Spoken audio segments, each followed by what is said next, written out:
So before we dip into rendering, I'm gonna bring back my density. Hopefully it's not gonna cause much trouble. But again, high density will make it slow, so yeah. Density back to 2, so we have more hairs. Don't like that, so I'm gonna go to the fixed layer and I'm gonna go for the Frizz Brush and frizz that. So frizz these guys. Frizz that. I'm gonna go for the cut it in. Okay. Yeah, that's good enough. And let's see, maybe not that much noise. I think the noise is a little bit too much. Lower that down and also apply that in the middle too, to break that up.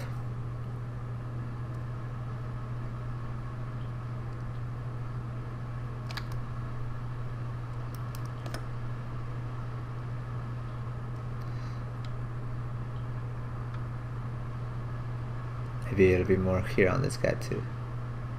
Anyway, and let's say we're happy with the hairstyle. To set up the render, you can do anything you're familiar with the renderer. I'm using Arnold. Basically, I have 2 directional light already. If you press 7, you can see the render results. Actually, the viewport render results already really good. But we can actually do a render. Let me grab my face and assign a existing skin material so that I have the skin material back. Now you can of course try test rendering by going to the Arnold and Arnold render. So that's gonna go ahead and do the render. Okay. Alright, now one good thing about Xgen is that the preview is pretty close to the render result. That's a good advantage because then you don't have to guess that much. Now when I look at those hair strands, I'm thinking, okay, maybe they're too thick. So I'm gonna change the width of the hair by going to the hair and it should be here, hair shape. Change the width to 0.02 maybe. Now you can see the hair should get thinner. Okay. And then I'm also going to change the width ramp to drag the tip down so that the tip gets a little bit thinner. Right. So basically using graph to define that. Again, I'm running something on the background. My system is a little low. But yeah, I can make the tip even thinner like this. Maybe it's not updating. Let me stop that and redo the render.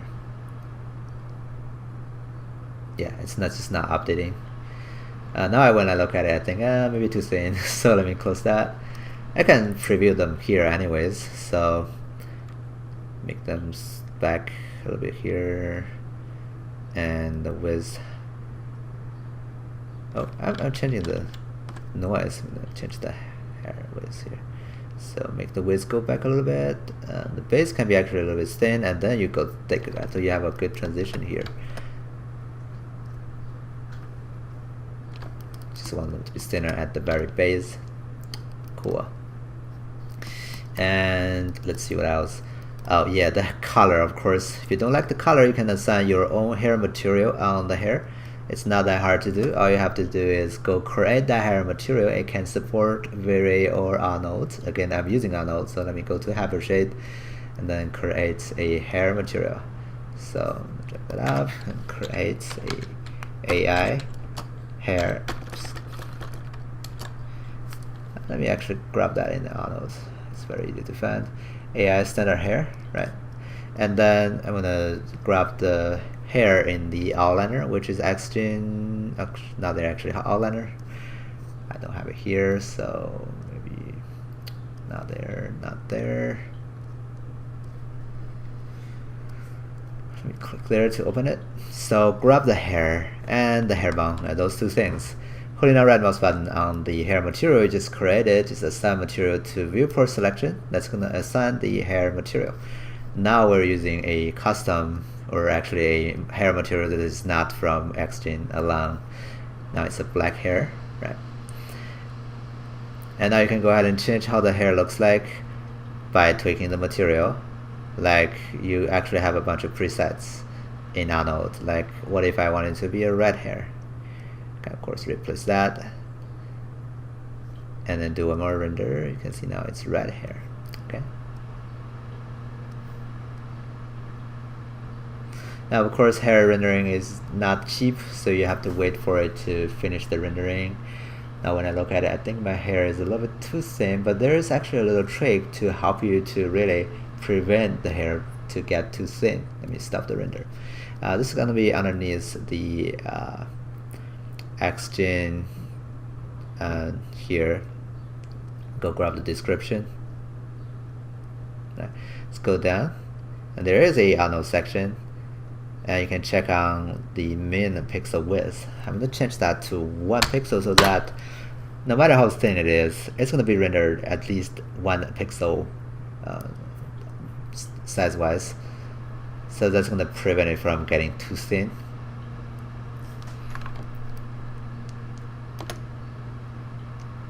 So they will always be like 1 pixel thick.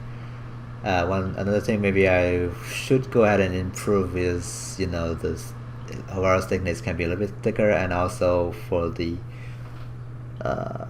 texture of the head, I can actually texture some hair at the very bottom to blend them with the skin better. Okay. Now just to make things a little bit easier to see, also I'm gonna create another light, a dome light, and just lower down the intensity to 2.2 so that I have an overall feel light. It's really old school workflow, but it works when it comes to testing. So let me go do one more render.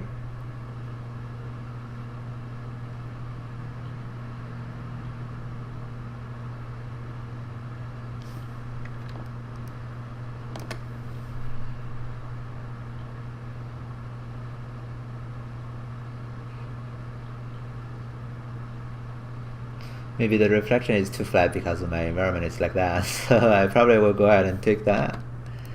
And now I look at it, I think maybe the hair is getting too thick at the very base. That's because of the setting I did earlier on the min pixel width. So I'm going to change that maybe to 0.5 so they can get a little bit thinner than 0.1. Let me hold it on shift and drag there to preview the tip. Maybe 0.3. Maybe 0.1,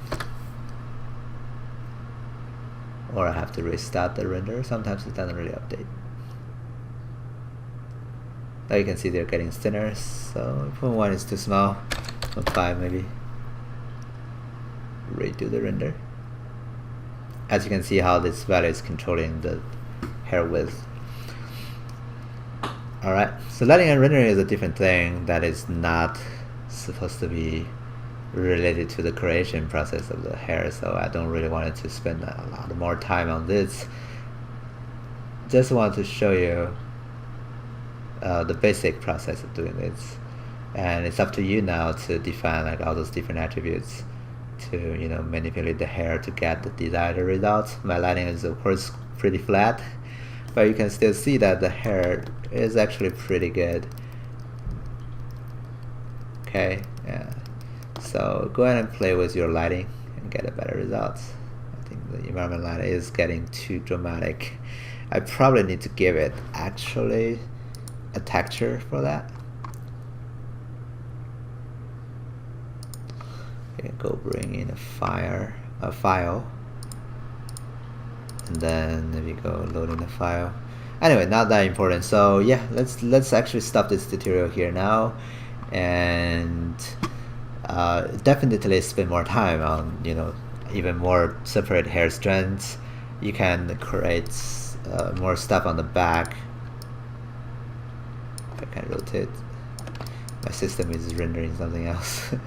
So go to the back. You can create some more hair going from the back down, right, to really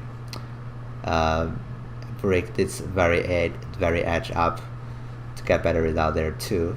Okay. The hair is going to be slow when you're rendering because it has this kind of like volumetric, or not volumetric, but, you know, half transparent, almost subsurface scattering happening inside of them. So that's why they're kind of slow. But when it comes to Arnold, of course, but you can feel that's really cool, like hair, the lighting bleeding into the hair to create this cool, like back face translucent thing happening here. That's really something that you want to have eventually. Alright, that's gonna be it for our hair tutorial. Thanks for watching. See you next time.